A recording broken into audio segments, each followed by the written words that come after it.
What causes hair fall ಇವತ್ತಿಗೆ and how can I protect my self from it? ಅದಕ್ಕೆ ಸುಮಾರು reasons ಇದೆ.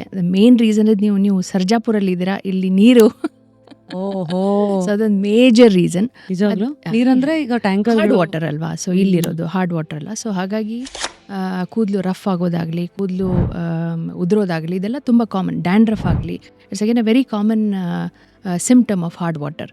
ನಾವು ಸೆಕೆಂಡ್ಲಿ ಅದ್ರ ಜೊತೆಗೆ ಹಾರ್ಮೋನಲ್ ಪ್ರಾಬ್ಲಮ್ಸ್ ಇರ್ಬೋದು, ಅಥವಾ ಹೆರಿಡಿಟ್ರಿ ಇಶ್ಯೂಸ್ ಇರ್ಬೋದು, ಅನುವಂಶೀಯ ಅಂತೀವಲ್ಲ. ಸೊ ನಮ್ಮ ಮನೆಯಲ್ಲಿ ನಮ್ಮ ತಂದೆಗಿರ್ಬೋದು, ತಾಯಿಗಿರ್ಬೋದು, ಯಾರಿಗಾದ್ರೂ ಕೂದಲು ಉದುರೋದು ಜಾಸ್ತಿ ಆಗಿದ್ರೆ ಅದು ನಮ್ಮಲ್ಲಿ ಕೂಡ ಕಾಣಿಸುತ್ತೆ. ಇನ್ನು ಕೆಲವು ಸಾರಿ it can be a nutritional problem also.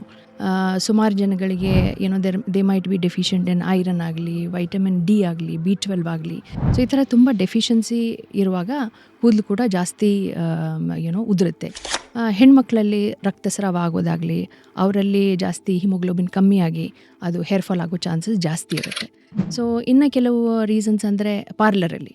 So ಪಾರ್ಲರಲ್ಲಿ ಟೂ ಮಚ್ ಆಫ್ ಸ್ಟೈಲಿಂಗ್ ಆಗಲಿ, ಅಥವಾ ಸ್ಟ್ರೇಟನಿಂಗ್, ಪರ್ಮಿಂಗ್ ಆಗಲಿ, ಟೂ ಮಚ್ ಆಫ್ ಕಲರಿಂಗ್, ಇದೆಲ್ಲ ಮಾಡೋದ್ರಿಂದ ಕೂಡ ಕೂದಲು ಜಾಸ್ತಿ ಇದಾಗುತ್ತೆ.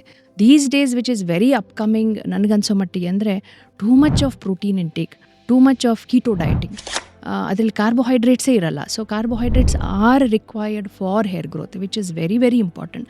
ಸ್ವಲ್ಪ ಪೋರ್ಷನ್ ಆಫ್ ಕಾರ್ಬೋಹೈಡ್ರೇಟ್ಸ್ ಬೇಕು for cellular growth of our hair follicles. So ಅದು ಕಾರ್ಬೋಹೈಡ್ರೇಟ್ ಸ್ವಲ್ಪ ಪೋರ್ಷನಲ್ಲೂ ಕೂಡ ತೊಗೊಳ್ಳದೇ ಇದ್ದರೆ ಬರೀ ಕೀಟೋ ಡಯಟಲ್ಲಿ ಬೆಳೀತಾ ಇರೋ ಕೂದಲು ಸತ್ತೋಗುತ್ತೆ. ಸೊ ಹಾಗಾಗಿ little bit of carbohydrates, good amount of protein, ಸ್ವಲ್ಪ ವೈಟಮಿನ್ಸ್ ಇರೋ ಫ್ರೂಟ್ಸ್ ಆಗಲಿ, ವೆಜಿಟೇಬಲ್ಸ್ ಆಗಲಿ, ಇದೆಲ್ಲ balance diet is important. So ಇದೆಲ್ಲ ತುಂಬ ಮೇಜರ್ಲಿ ರೀಸನ್ಸ್ ಅಂದರೆ ಇದೆ.